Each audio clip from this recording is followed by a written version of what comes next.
Bonjour, c'est Jean-Michel. Aujourd'hui, on va voir ensemble ce que c'est les règles de l'art, comment on peut les définir. On voit ça tout de suite dans cette vidéo.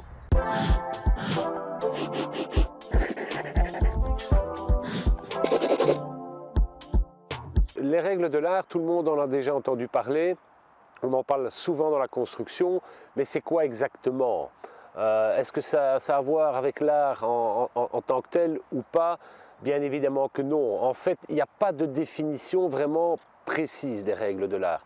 Souvent, les gens pensent que les règles de l'art ont force de loi, c'est-à-dire que ce sont toute une série de documents qui sont édictés. Ici, en Belgique, vous allez trouver le CSTC, donc le Centre scientifique et technique de la construction, qui publie ce qu'on appelle des NIT, donc des notes techniques qui reprennent toute la manière de réaliser un poste en y décrivant tout le savoir-faire qui a été accumulé depuis des années, et ce savoir-faire s'arrête au jour d'aujourd'hui avec les connaissances qu'on a actuellement. Donc ces règles de l'art sont un recueil, si vous voulez, de toute une série de techniques qu'on va trouver dans la construction. Si on prend par exemple la maçonnerie, on va retrouver toutes les manières d'appareiller les briques, le dimensionnement, le type de mortier, comment on doit le faire, ce que c'est la chaux, comment on l'utilise. Donc vous allez retrouver dans ces NIT toutes les informations pour pouvoir construire, réaliser un poste en bon père de famille, suivant le code de bonne pratique qui est établi depuis des années, voire des dizaines d'années, voire parfois des siècles, quand il s'agit de travaux très particuliers. Alors on peut évidemment se poser la question de savoir, est-ce qu'en cas de problème, ces règles de l'art vont avoir force de loi, c'est-à-dire que si un entrepreneur réalise un travail pour vous et que vous vous rendez compte qu'il n'a pas respecté scrupuleusement les règles de l'art, donc vous allez prendre la NIT, en tout cas pour la Belgique, vous allez prendre ce document et vous allez peut-être vous rendre compte qu'il n'a pas réalisé tel poste de la même manière que c'est décrit dans les règles de l'art. Alors, est-ce que pour autant il a commis une faute? Alors, pas nécessairement. Ce qu'il y a, il faut bien avoir en considération une chose, c'est que ces règles de l'art, elles vont permettre, en cas de problème, de pouvoir déterminer si on s'écarte d'un code de bonne pratique ou pas. Donc elles n'ont pas force de loi, elles sont là pour donner un cadre. Les experts vont les utiliser. Donc si par exemple vous vous retrouvez dans un litige avec un entrepreneur et que vous estimez que le travail n'a pas été fait convenablement, qu'il y ait un expert qui est désigné soit par un juge, ou soit vous faites appel, vous personnellement, à un expert en vous disant « moi je voudrais avoir quelqu'un de compétent dans le domaine qui me dit si le travail qui a été réalisé, est-ce que je peux l'accepter ?» En règle générale, et dans 90% des cas, l'expert, qu'est-ce qu'il va faire? Il va d'abord voir s'il y a une NIT, une note d'information technique. Donc il va aller voir les règles de l'art pour ce poste et il va regarder si ça a été respecté.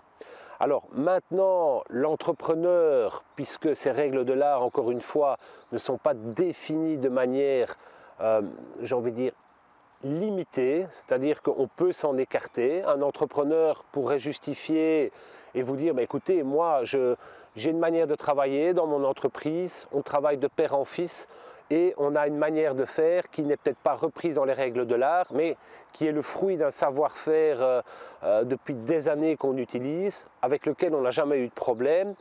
Eh bien, il est en droit d'utiliser. Donc on pourra dire qu'il s'écarte des règles de l'art, mais il apporte une connaissance, une expérience qu'il a pu tester pendant pas mal d'années et justifier que même si sa manière de procéder ne se retrouve pas dans une unité, donc n'ont pas été écrites ou représentées dans un dessin, parce que dans les règles de l'art, vous verrez dans les unités, il y a de la littérature évidemment, on explique, il y a du dimensionnement, mais il y a aussi des schémas explicatifs pour réaliser tel type ou tel type de travail.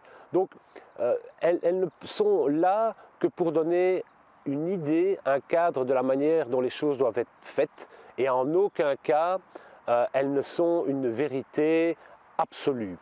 Alors quand vous serez un jour, si vous avez le malheur, hein, parce que c'est jamais très gai. Si on fait appel à un expert, c'est qu'à un moment donné, il y a un problème. Ou si vous allez devant un juge de paix et que le juge désigne un expert en cas de litige, cet expert va faire un rapport. Il va certainement faire référence aux règles de l'art. Il va donner un avis en disant éventuellement, bah, écoutez, oui, l'entrepreneur s'est écarté des règles de l'art, mais il n'y a pas de préjudice pour le client, on ne peut pas considérer qu'il ait fait une faute. La manière dont il a procédé n'est pas celle qui est reprise dans les règles de l'art, mais il a pu justifier ses choix, la manière dont il allait réaliser les choses. Eh bien, il est fort probable que l'expert va rendre un avis au juge en disant, voilà, écoutez, ben voilà, moi j'ai été vérifié sur place, l'entrepreneur a bien travaillé, ok, il s'est écarté des règles de l'art, mais il a pu justifier la manière dont il a réalisé les choses. Et en général, que fait le juge? Ben, le juge va suivre, aussi dans 90% des cas, il va suivre l'avis de l'expert qu'il a désigné pour cette mission. Et même si les règles de l'art ne sont pas respectées, il pourrait très bien condamner le maître d'ouvrage, donc c'est-à-dire condamner le client, vous condamner si vous êtes le client, et dire que l'entrepreneur a raison.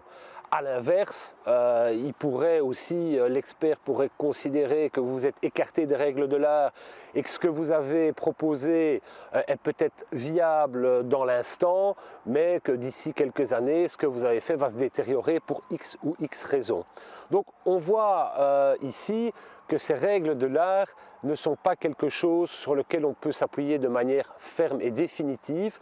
Moi personnellement, j'ai déjà vu des experts qui rendaient des rapports en s'appuyant sur les règles de l'art, en faisant un peu des copier-coller, hein, c'est souvent un peu le cas, on prend un texte, on l'applique, mais évidemment il faut prendre en considération le contexte. Donc ne croyez pas que les règles de l'art c'est infaillible, n'obligez pas spécialement l'entrepreneur à les respecter scrupuleusement.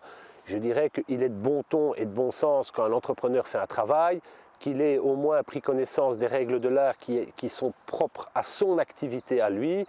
Si vous faites de la toiture par exemple, eh bien vous allez prendre les règles de l'art sur l'élément de couverture, sur les ardoises, par exemple sur les ardoises naturelles c'est assez détaillé, mais ça ne vous empêche pas de vous en éloigner pour X ou X raisons, parce que tout n'est pas inscrit.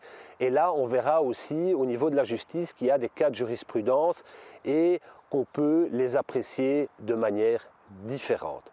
J'espère que ça vous a apporté un éclairage suffisant pour comprendre ce que sont les règles de l'art et quelles sont leurs limites.